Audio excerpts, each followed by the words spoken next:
it may not look quite as odd as you would think when a whole class works on one of these things.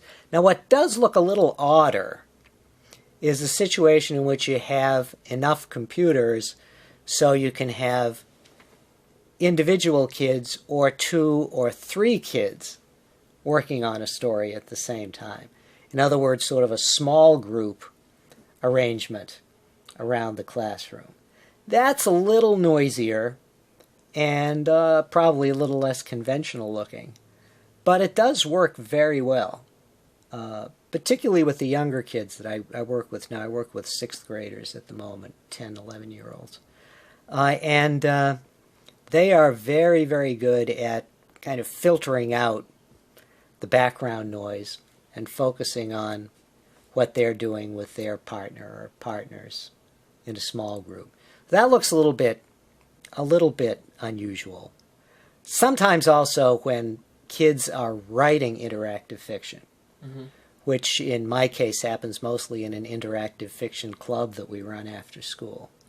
That can look a little bit unusual too, because people are always calling one another over to try something out and to see how this or that works. And sometimes arguments get going about whether a puzzle is fair or not, or whether that was kind of a cheap trick that was just played on the reader. We usually have half dozen, 10, 12 kids will show up on a Wednesday afternoon or whenever it is.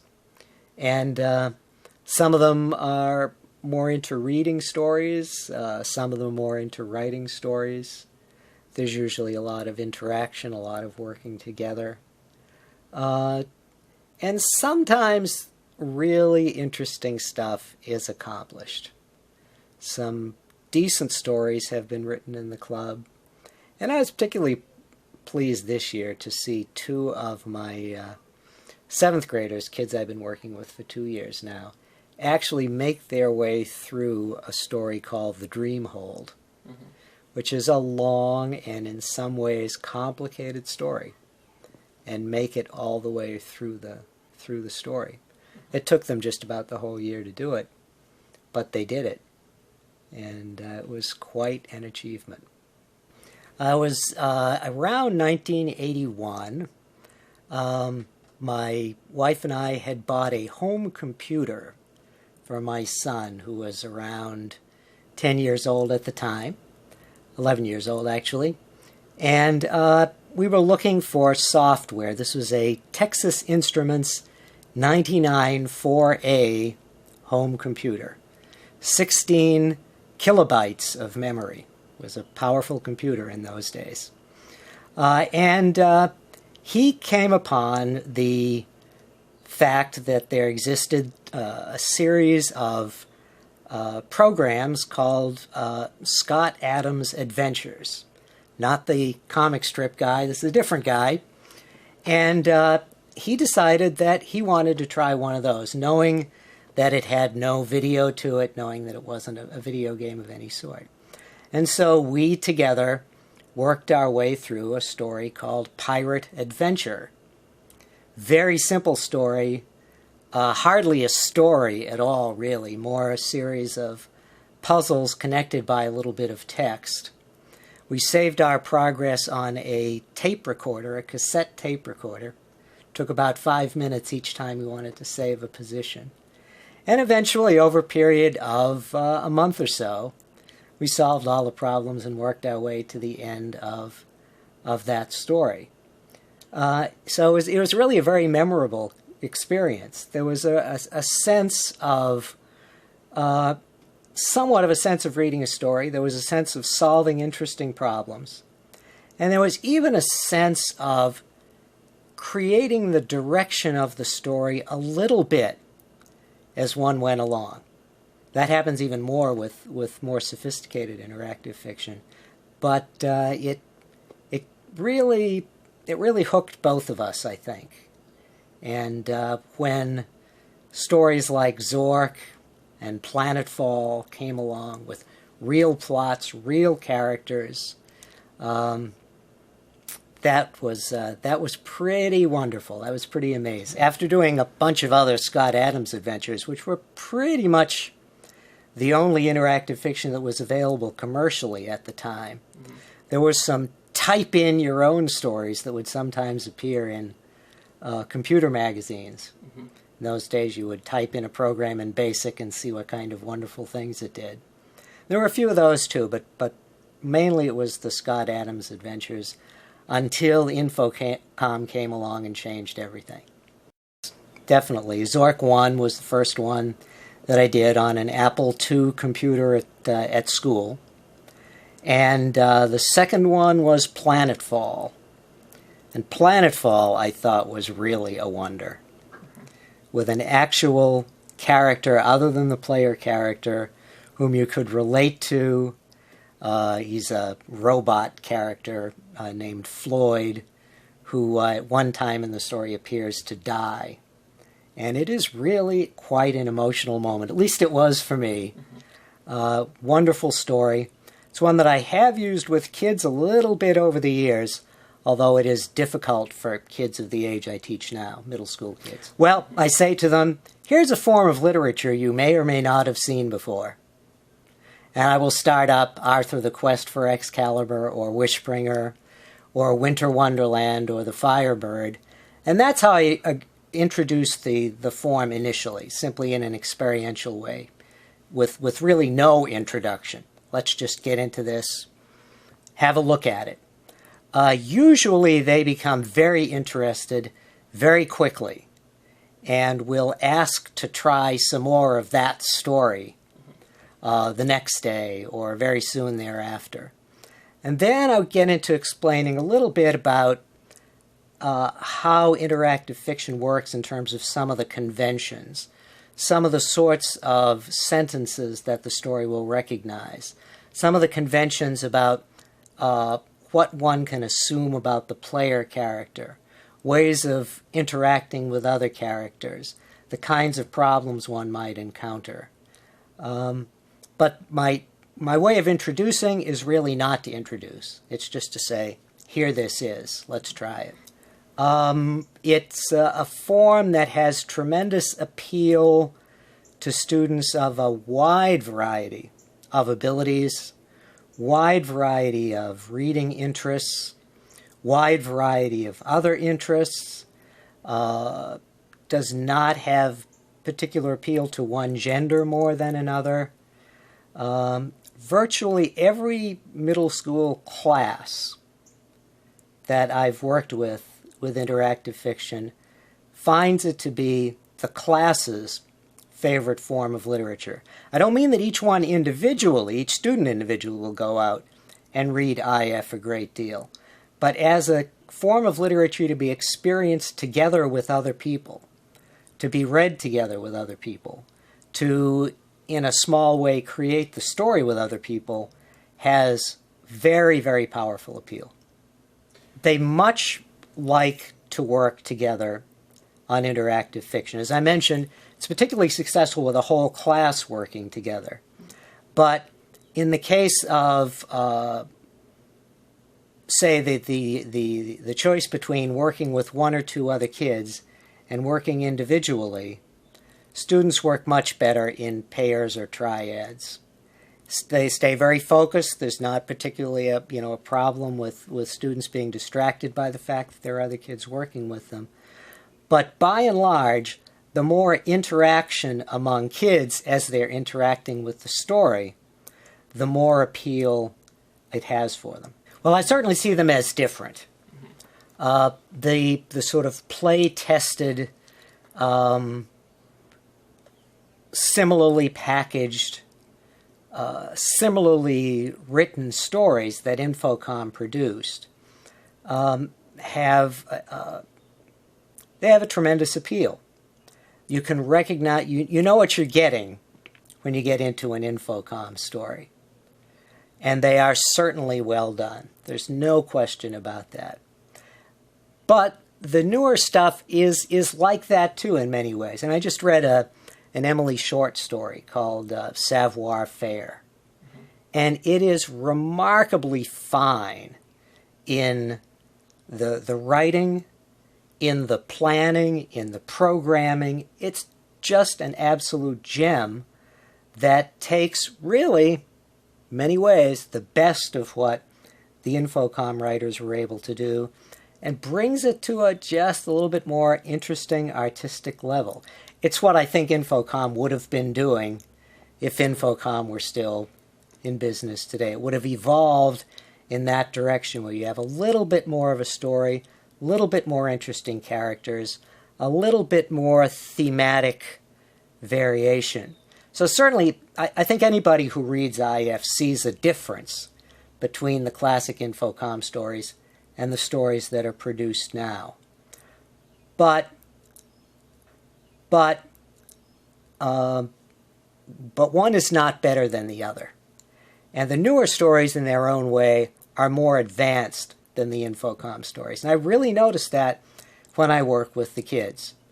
A very, very well-designed story that's come out in the last 5 or 6 years, something like Photopia or Winter Wonderland, will actually do a better job of handling the sorts of inputs that kids come up with, which are sometimes a little bit at variance from what you might expect, than the Infocom stories do. I was just working with Moon Mist in this past year, which is one of the old Infocom stories. And you really do notice that the various objects and settings and characters are not really implemented quite as well in that story as they are in some of the more contemporary IF that is in some ways similar to it. So, yeah, I see a difference. I do see a layer, but I just love the way interactive fiction has developed in the post-Infocom, post-Magnetic Scrolls time. As a teacher, mainly of literature and reading and writing in this case, I'm interested in it from that point of view. Now, certainly there is an element of play. The main character in a work of interactive fiction is sometimes called a player character, and that's probably a good term for that. Or sometimes an interactor, or sometimes just a player, or occasionally by me just a reader. All of those elements are there. Now, if you think of a reader of conventional literature, that person is also an interactor, but an interactor in a different way, an interactor who's building an idea of what those funny little marks on the page really mean and how those can be translated into something that makes sense to him or her. So I think of it as reading. After all, it is all text or 99.9% text. But certainly there are a lot of people who think of it more in terms of playing. And of course that varies with the story too. Some of the stories are much more game-like, and some of the stories are much more novel-like. Well, certainly the later ones are certainly novel-like.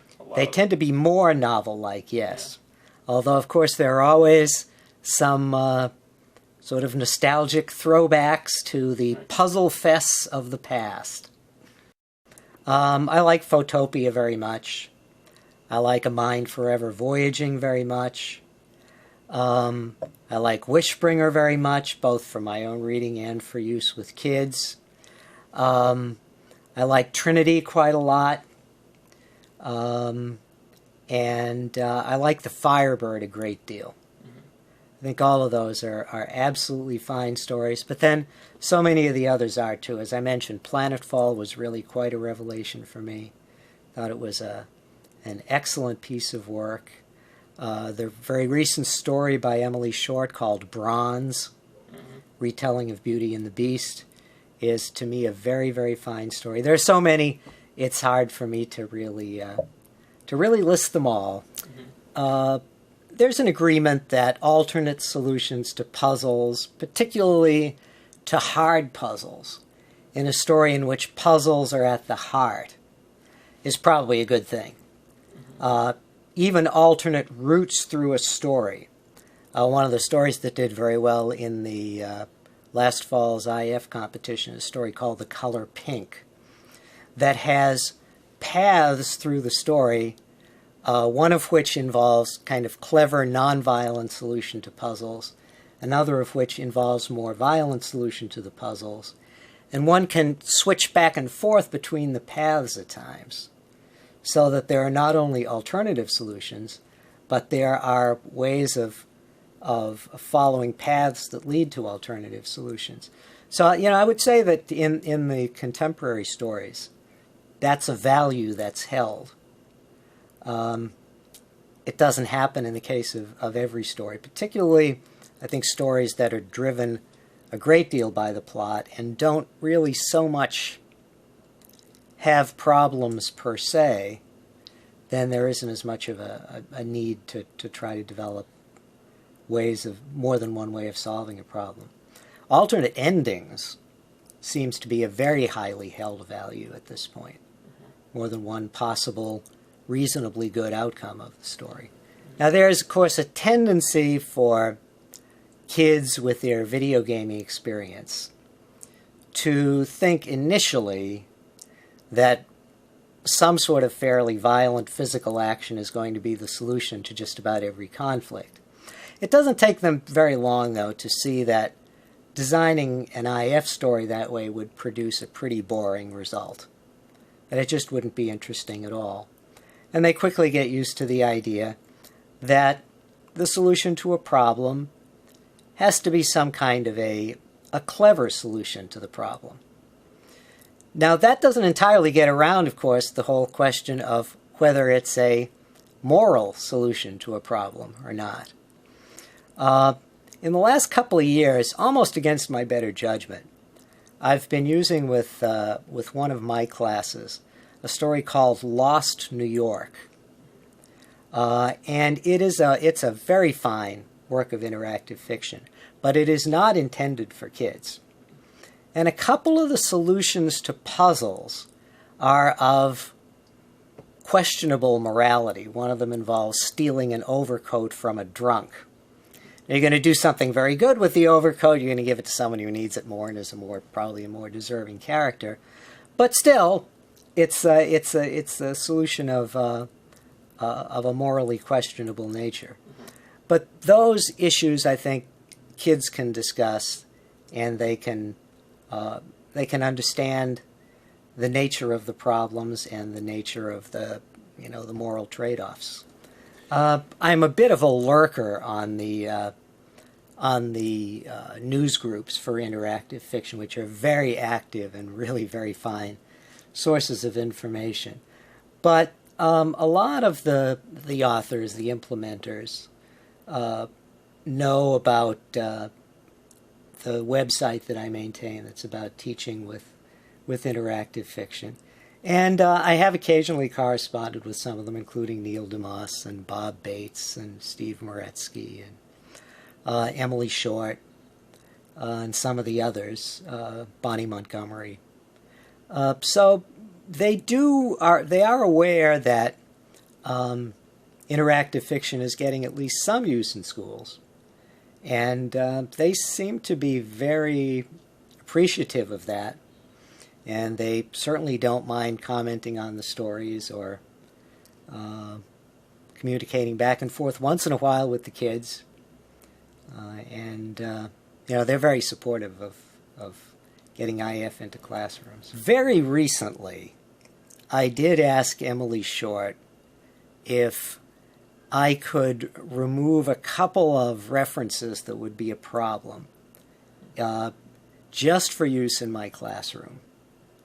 In one of her stories in which she happened to have released the source code so that I could actually make those changes. And I was pretty embarrassed to ask that, to tell you the truth. I really don't see that as an entirely appropriate question to ask a writer. But she did agree to that, as long as it was, just for use in my own classroom.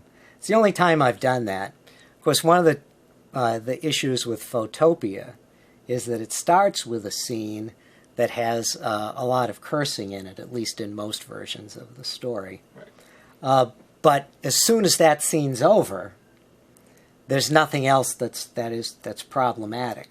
Right. And so it's very easy to simply present that scene without the students reading along with it, and then go on from there in the usual fashion.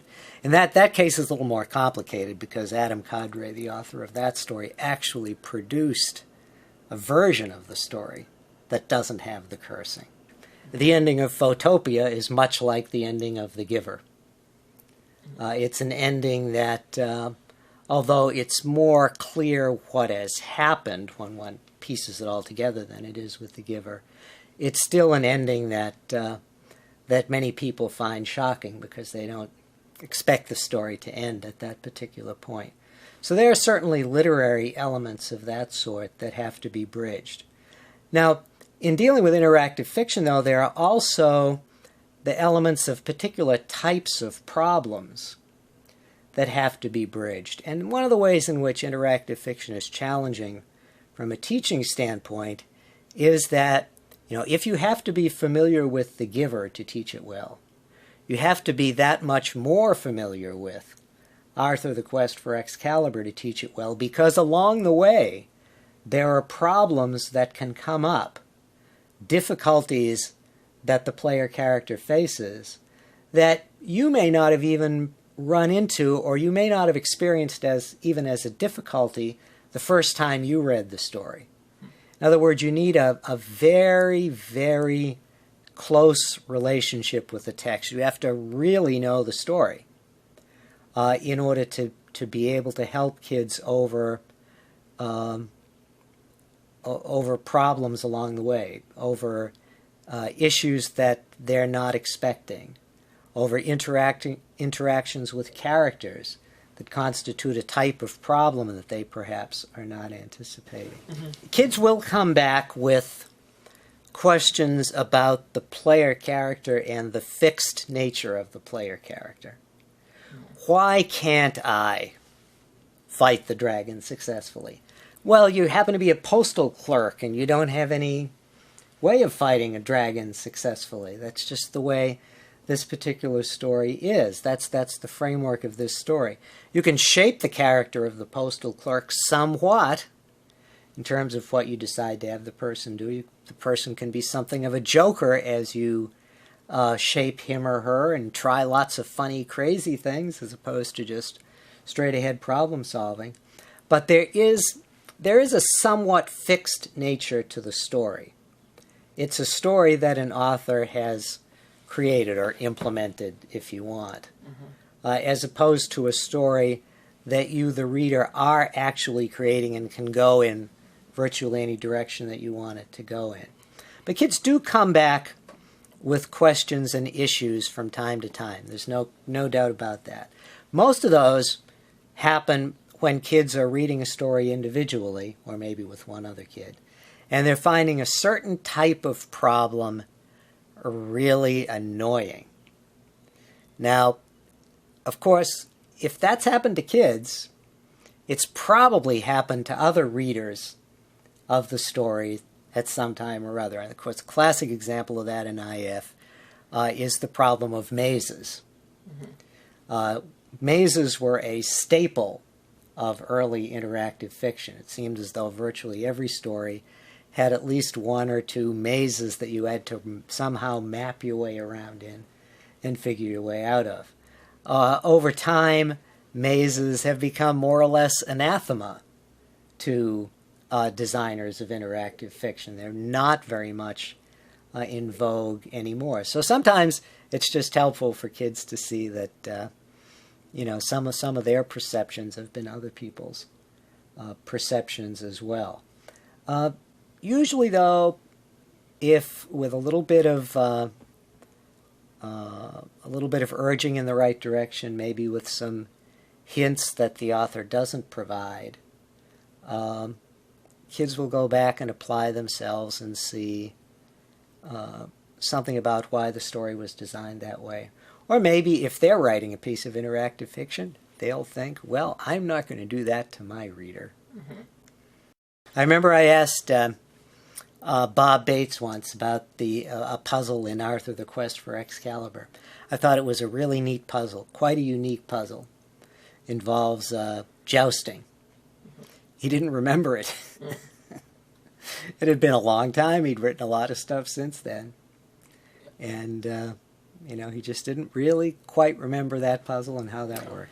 Well, the way I usually would pace a typical puzzle in a story like Arthur, or a story like Wishbringer, or a story like Winter Wonderland, or a story like The Firebird, I would try to at least be able to make significant progress on some relatively small puzzle within about a 15 or 20 minute period. Mm-hmm.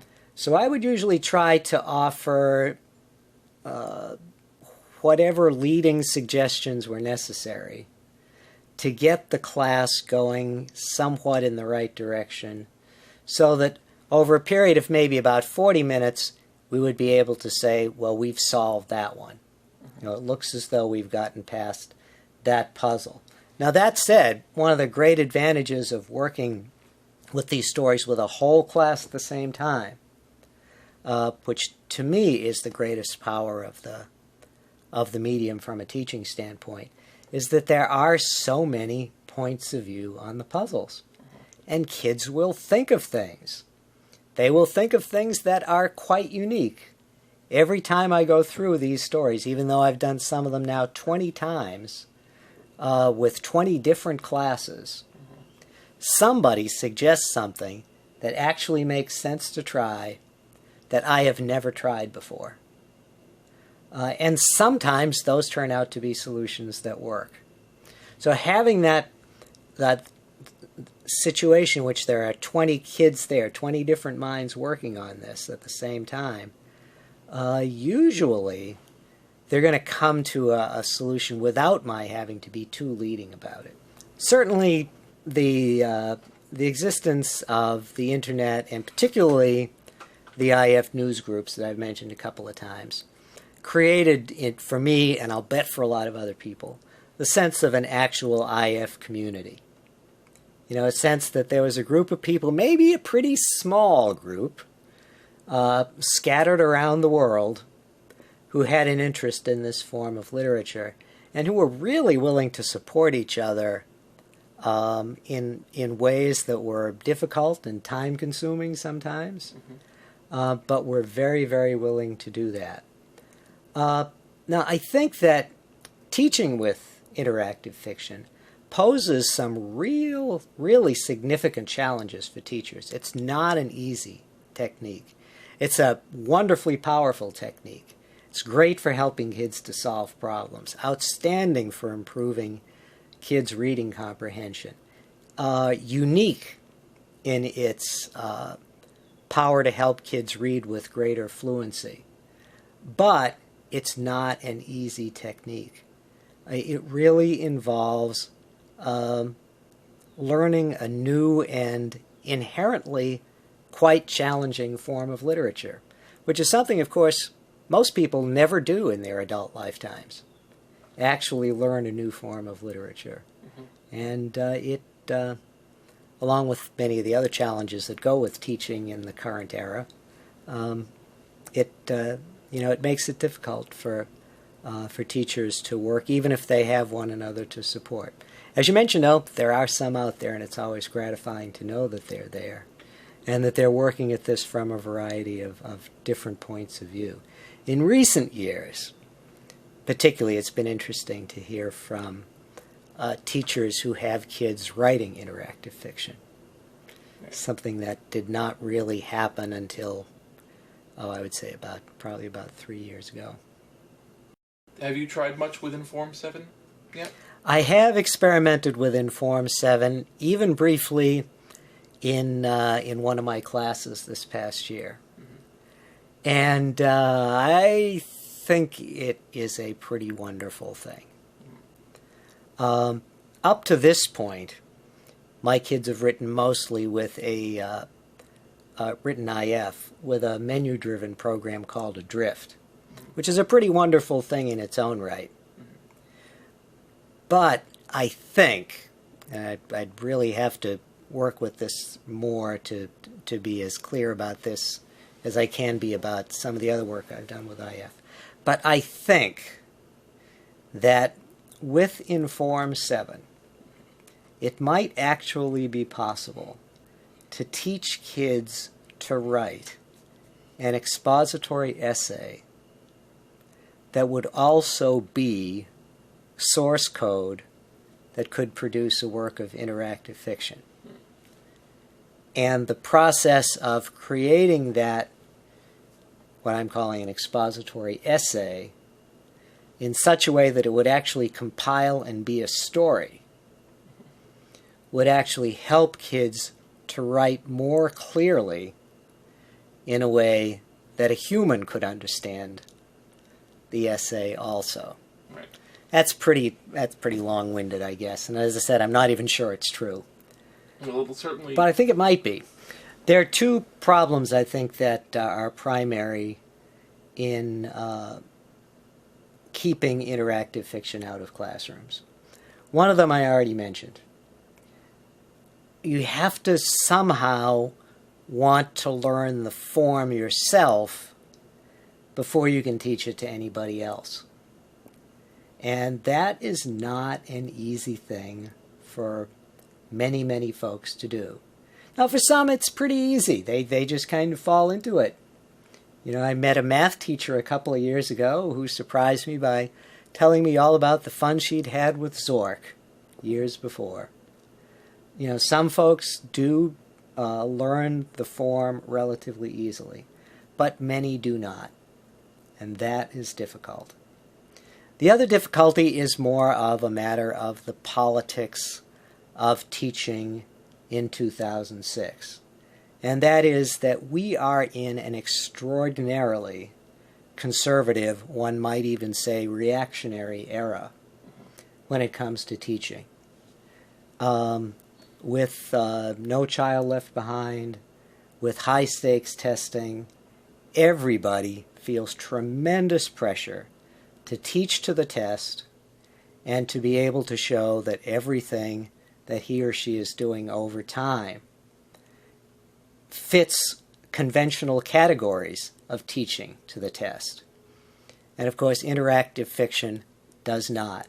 Now, the evidence in terms of the anecdotes based on our work at the school where I am suggests that IF is very good for preparing kids for statewide testing. The last 2 years that there was a coincidence between a lot of teaching with interactive fiction and kids taking the statewide test, which in Massachusetts is called the MCAS test, were in 1999 and 2000. And at that time, results were published that enabled one to actually rank the districts in the state from 1 to 240 or whatever the number is. Bedford was second in one of those years and first in the other. It's very clear to me that IF can work in any kind of a pedagogical setting, whether it's preparing for statewide testing or not. But when you have an atmosphere in which any kind of deviation is as suspect as it is now, that's a real problem with actually doing something that's as innovative as introducing a new form of literature. Now, there are other issues along the way too. You know, sometimes people do have a little bit of a problem with some of the technical ends of the thing. How am I going to get it on a big enough screen? How am I going to get enough copies? How am I going to get a legal copy of the Infocom stories that I can really use in a classroom, because I think abandonware is a little bit shaky as a way of obtaining stuff that you're going to use in school. I agree with that. I think that's true. But those kinds of problems are, in my opinion anyway, relatively easy to overcome. The other two are not, though. You really do have to learn the form, and you really have to be in a situation in which you can innovate a little bit. Probably the biggest success story I've heard involves the Dralos family in Michigan. Paul has written a couple of IF stories, one of which was set in middle school called Trapped in School. And he and his wife have worked with some kids, particularly with gifted and talented fifth grade students, if I remember correctly. And they have been especially interested in helping the kids to write interactive fiction, which is a little different from my own emphasis over the years, although I've gotten into more of that in the last half decade or so. I think that they have gotten some very good mileage out of this. Now, of course, the other area that is not particularly my area, in which you see a reasonable number of courses in interactive fiction, occurs at the university level. Mm-hmm. You know, if you do a Google search for courses about interactive fiction, most of what pops up are university courses, mm-hmm. in which people study the genre a little bit and then use it as a kind of a programming exercise, and they, you know, perhaps write a brief story and inform, or they get their student programmers to write a brief story and inform. People should understand that when we're working with interactive fiction, we're working with real text literature. Literature that has all the elements of literature. Literature that has truly fine writers practicing the form and developing the form, like any other real form of literature. That, I think, is certainly important for people to know.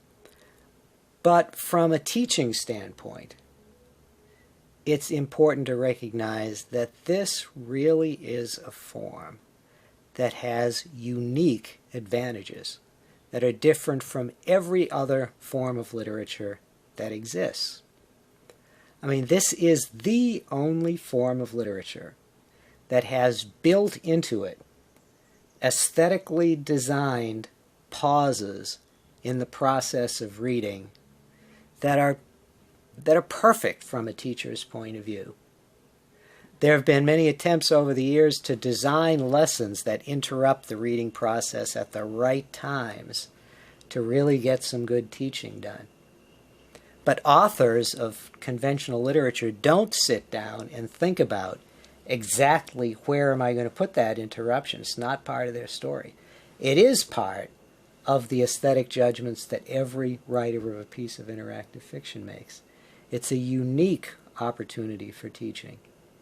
Interactive fiction has unique opportunities for developing fluent readers, readers who can read aloud in a smooth and expressive way, because interactive fiction is really the only form of literature in which the reader actually, naturally, repeatedly reads a particular passage.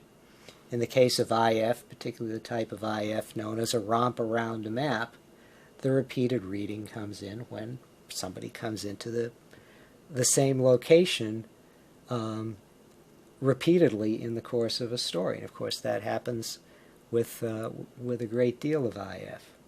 So to me, those are the two things to understand. Real literature and literature that has some unique advantages from a teaching standpoint. And I'm not using that word unique loosely. Absolutely unique, different from any other form. I started teaching in 1968. This last year is my 38th year. Okay. Wow, it seems to have been like 9 when you started teaching. Wow. That's what I tell people. Yeah, wow. But no, I wasn't particularly young when I started. Really? Okay. Wow. It's a very exciting part of the work that I do, because it gets such a wonderful response from kids and from parents too, by the way. Really from fellow teachers, from administrators who watch me teaching this stuff. Now, I have tremendous enthusiasm for it. And you know, new developments like Adrift and Inform 7, and new stories that come along like Bronze or Photopia a few years ago. It's just a wonderful way of maintaining the enthusiasm. kids were listening. I'd have a kid at my one computer in the front of the room, and that kid would type in the suggestions that came from the class, and that student would read it off, and we would all listen. Nowadays, of course, it's not necessary to do things that way. Just about all teachers in public schools anyway would have some way of having a decent-sized display so the kids can read the story as it comes up on the screen. You know, kids usually raise their hands if they want to say something, sometimes not. It's a pretty orderly process. They can get excited.